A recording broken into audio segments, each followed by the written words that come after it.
ছাত্ৰসকল পোনপ্ৰথমে মোৰ ইউটিউব চেনেলটোলৈ তোমালোক সকলোকে স্বাগতম জনাইছোঁ।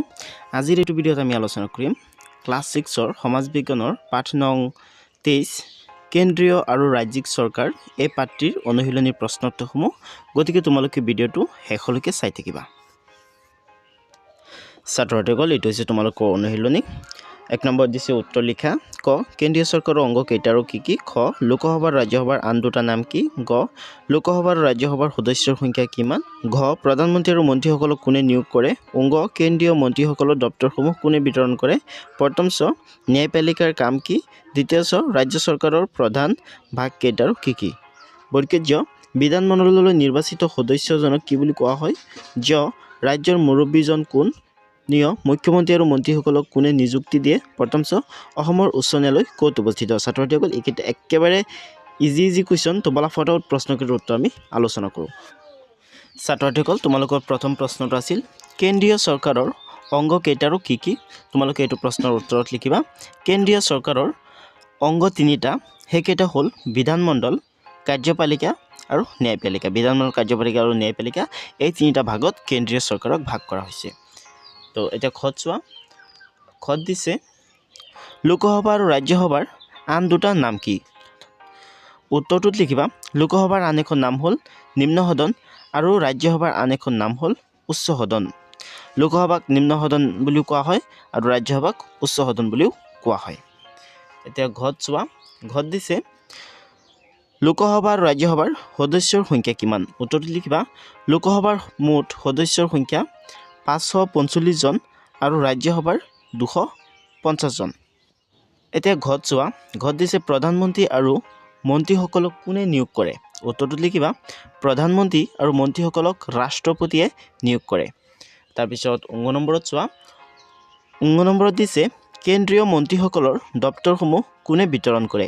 উত্তৰটোত লিখিবা কেন্দ্ৰীয় মন্ত্ৰীসকলৰ দপ্তৰসমূহ প্ৰধানমন্ত্ৰীয়ে বিতৰণ কৰে। এতিয়া প্ৰথম নম্বৰত চোৱা। প্ৰথম নম্বৰত দিছে ন্যায়পালিকাৰ কাম কি? তোমালোকে এইটো প্ৰশ্নৰ উত্তৰত লিখিবা ন্যায়পালিকাই ন্যায় আৰু অন্যায় বিচাৰ কৰি দিয়ে। ন্যায়পালিকাই দেশৰ জনসাধাৰণক স্বাধীনভাৱে জীয়াই থকাত সহায় কৰে আৰু সেইকাৰণেই ন্যায়পালিকাক জনসাধাৰণৰ ৰক্ষাৰ কৱচ বুলিও কোৱা হয়। এতিয়া দ্বিতীয় নম্বৰত চোৱা। ৰাজ্য চৰকাৰৰ প্ৰধান ভাগ কেইটা আৰু কি কি? তো মই এইটো প্ৰশ্ন লিখিবলৈ পাহৰি গৈছিলোঁ। মই ডাইৰেক্ট উত্তৰটো লিখি দিছোঁ। তো তোমালোকে প্ৰশ্নটো লিখি তাৰপিছত উত্তৰ দি এই উত্তৰটো লিখিবা ৰাজ্য চৰকাৰৰ প্ৰধান ভাগ তিনিটা। সেইকেইটা হ'ল বিধানমণ্ডল, কাৰ্যপালিকা আৰু ন্যায়পালিকা। বিধানমণ্ডল, কাৰ্যপালিকা আৰু ন্যায়পালিকা হৈছে ৰাজ্য চৰকাৰৰ প্ৰধান তিনিটা ভাগ।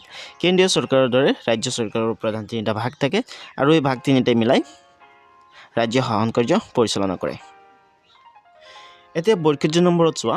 বৰ্গীয় নম্বৰত দিছে বিধানসভালৈ নিৰ্বাচিত সদস্যজনক কি বুলি কোৱা হয়? উত্তৰটো হ'ব বিধানসভালৈ নিৰ্বাচিত সদস্যজনক বিধায়ক বুলি কোৱা হয়, অৰ্থাৎ MLA বুলি কোৱা হয়। অ'কে।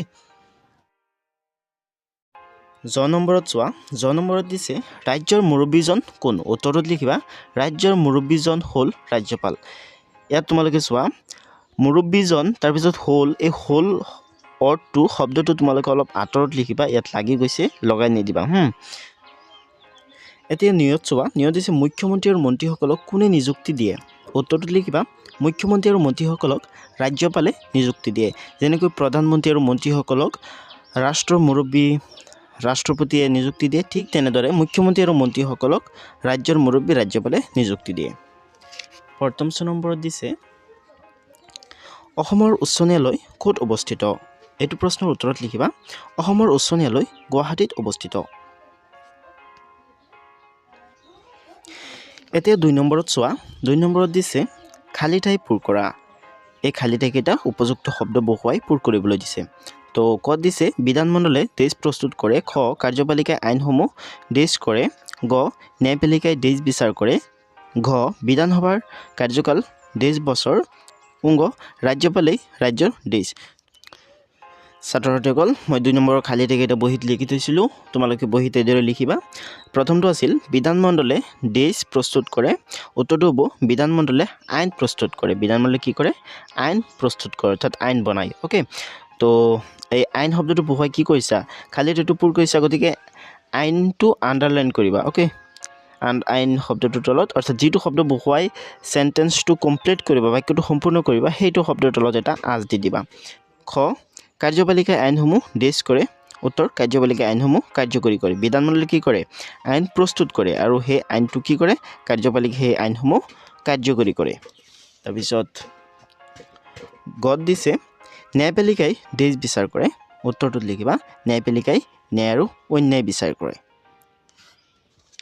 তাৰপিছত ঘত আছে বিধানসভাৰ কাৰ্যকাল 23 বছৰ উত্তৰটো হ'ব বিধানসভাৰ কাৰ্যকাল 5 বছৰ তাৰপিছত উংগত আছে ৰাজ্যপালেই ৰাজ্যৰ দেশ উত্তৰটো হ'ব ৰাজ্যপালেই ৰাজ্যৰ মুৰব্বী ছাত্ৰসকল এতিয়া কুৱেশ্যন 3 চোৱা কুৱেশ্যন 3 দিছে শুদ্ধ উত্তৰটো বাছি উলিওৱা তো ইয়াত তিনিটাকৈ অপচন দিছে তো এই অপচন কেইটাৰ পৰা শুদ্ধ যেটো অপচন হেটো আমাৰ বাছি উলিয়াব লাগে ক অসমৰ বিধানসভাৰ সমষ্টি 116টা 126টা 136টা শুদ্ধ উত্তৰটো হ'ব 126টা খত দিছে বৰ্তমান ভাৰতত ৰাজ্য 25খন 23খন 28খন আছে বৰ্তমান ভাৰতত 28খন ৰাজ্য আছে আগতে 29খন আছিল গ লোকসভাৰ কাৰ্যকাল 4 বছৰ 5 বছৰ 6 বছৰ লোকসভাৰ কাৰ্যকাল 5 বছৰ গ উচ্চ ন্যায়ালয়ত মুখ্য ন্যায়াধীশ থাকে এজন দুজন ছজন উত্তৰটো হ'ব এজন উংগ ৰাজ্যসভাৰ সদস্যৰ সংখ্যা 545 জন 250 জন 126 জন উত্তৰটো হ'ব 245 জন ছাত্ৰসকল এইকেইটা মই বহিত লিখি থৈছোঁ তোমালোকে বহিত কিদৰে লিখিবা সেইটো চোৱা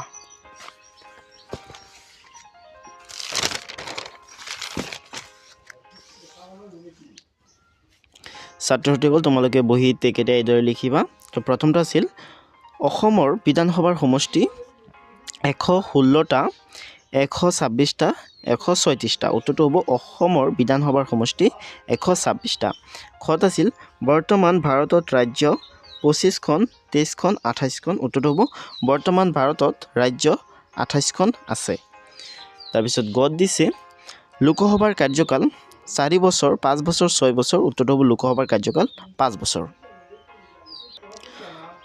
ঘ উচ্চ ন্যায়ালয়ত মুখ্য ন্যায়াধীশ থাকে এজন দুজন ছজন উত্তৰটো হ'ব উচ্চ ন্যায়ালয়ত মুখ্য ন্যায়াধীশ থাকে এজন তাৰপিছত উংগত দিছে ৰাজ্যসভাৰ সদস্য সংখ্যা 545 250 126 জন উত্তৰটো হ'ব ৰাজ্যসভাৰ সদস্য সংখ্যা 250 জন ছাত্ৰ-ছাত্ৰীসকল ভিডিঅ'টো ভাল লাগিলে চেনেলটো ছাবস্ক্ৰাইব কৰিবা আজিৰ ভিডিঅ'টো ইমান আছিলে পৰৱৰ্তী ভিডিঅ'ত আকৌ লগ পাম আজিৰ ভিডিঅ'টো চোৱাৰ বাবে ধন্যবাদ